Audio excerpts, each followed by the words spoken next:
July 29th, 2025, an ordinary night shattered by a magnitude 8.8 earthquake deep beneath the Pacific, just offshore Kamchatka. Within minutes, billions of tons of water silently surged outward, triggering a tsunami that would reverberate across the ring of fire and far beyond. How did a single rupture unleash so much destructive power? And what determines the difference between devastation and survival? This is the real tsunami formation process after the Kamchatka earthquake.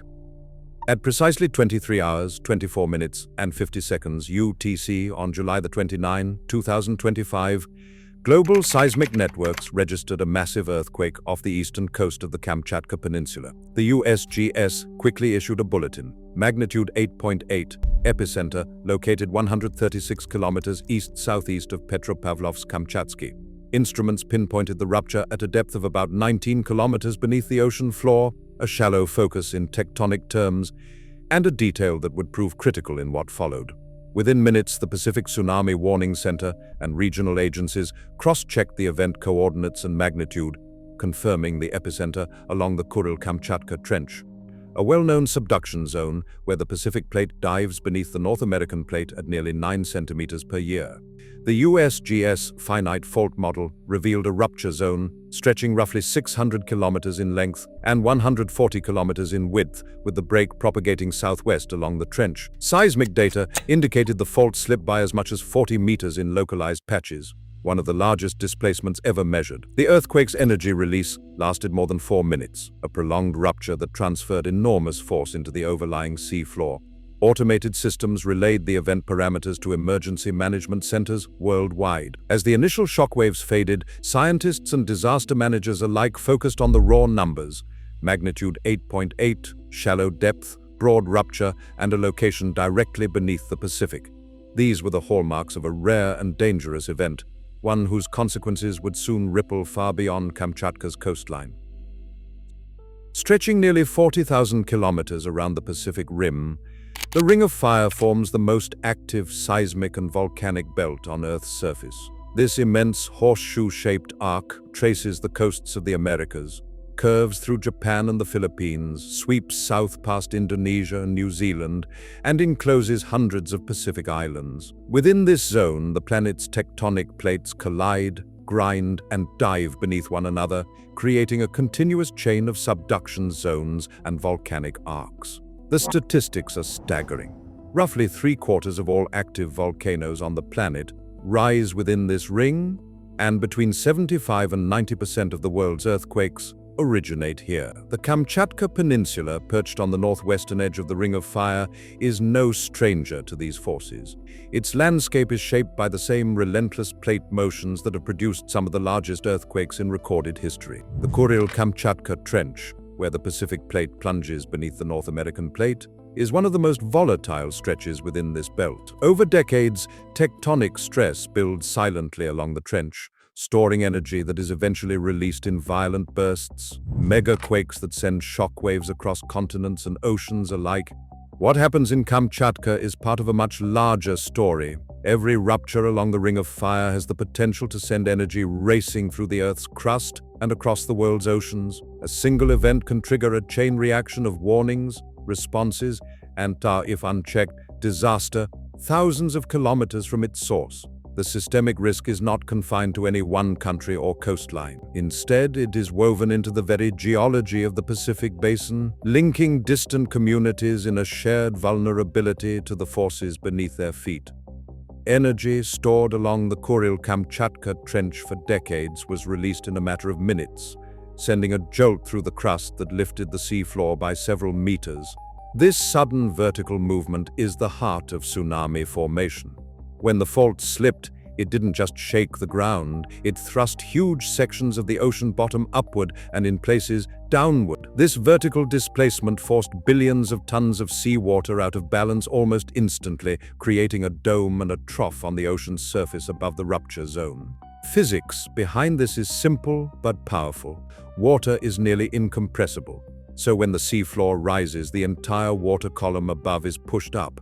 The result is a broad, low wave that spreads out in all directions. In deep water, a tsunami wave might be less than a meter high, with a wavelength stretching over 100 kilometers. Ships crossing the open Pacific would barely notice the change, just a gentle, almost imperceptible rise and fall. Yet beneath the surface, energy races outward at speeds approaching 800 kilometers per hour, governed by the depth of the ocean rather than the height of the wave. Fingerprint. These waves carry the signature of the original rupture. The scale, shape, and direction of the uplift all influence how the tsunami will behave. The shallowness of the Kamchatka earthquake meant that more energy was transferred directly into the water, making the event especially efficient at tsunami generation. The process is silent and invisible at sea, but as the waves approach land, that hidden energy will soon reveal its true force. Sirens blared across Severokurilsk just 7 minutes after the earthquake struck offshore. Emergency managers, already monitoring seismic feeds, triggered the automated warning system and began relaying evacuation orders through radio, mobile alerts, and loudspeakers. Within 12 minutes, police and civil protection volunteers moved through the streets, guiding residents out of central districts and low-lying port zones. By the 25th minute, nearly every civilian in the at-risk areas had reached high ground, following routes practiced in regular tsunami drills. First impact. The first wave arrived at Severokurilsk 31 minutes after the quake. Tide gauge records and field teams later measured a run-up of nearly 4 meters, enough to flood streets, overturn boats, and damage port infrastructure. Drone footage confirmed the inundation. Seawater pushed deep into the city's center, tossing fishing vessels onto roads and leaving debris scattered across the waterfront. In Ust-Kamchatsk, similar scenes played out, with wave heights peaking just above 3 meters. Survival. Despite the force of the water and the chaos it brought, no confirmed fatalities or life-threatening injuries were reported. Temporary shelters treated minor cases of shock and sprains, but hospitals saw no serious admissions. The coordinated response, rooted in years of investment in early warning systems and community preparedness, turned a disaster into a story of survival. For the first time in Kamchatka's history, a major tsunami struck populated shores without claiming a single life.